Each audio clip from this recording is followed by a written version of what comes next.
नहमदुहु व नुसल्ली अला रसूलिहिल करीम अम्मा बाद फ़अऊज़ु बिल्लाहि मिनश शैतानिर रजीम बिस्मिल्लाहिर रहमानिर रहीम। अस्सलामु अलैकुम डियर व्यूअर्स, आपके फेवरेट रूहानी चैनल शऊर इन्फो से मैं हूँ प्रोफेसर शब्बीर अहमद। हमारा आज का टॉपिक है बुखार का रूहानी इलाज। अल्लाह ताला हर भाई बहन पर अपना करम और फजल फरमाए।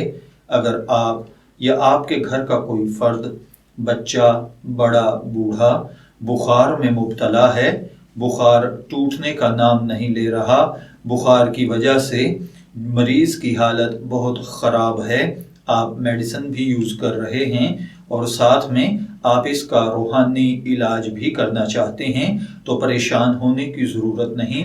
रब अज़्ज़ व जल की कामिल कुदरत के साथ ही मेडिसिन में भी अल्लाह ने तासीर रखी है और वो रब इस बात पर भी कादिर है कि वो चाहे तो बग़ैर मेडिसिन के भी सेहत और शिफा अता फरमा सकता है।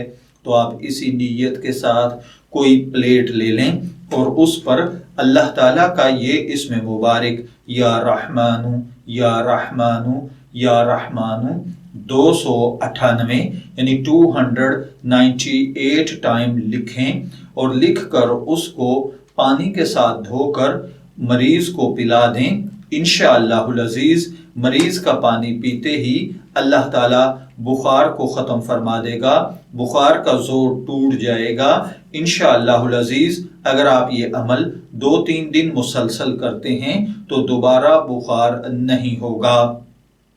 शब्बीर अहमद को रूहानी इलाज से इजाज़त दीजिए, फिर हाजिर होंगे किसी नए रूहानी टॉपिक के साथ। तब तक के लिए अल्लाह हाफिज़।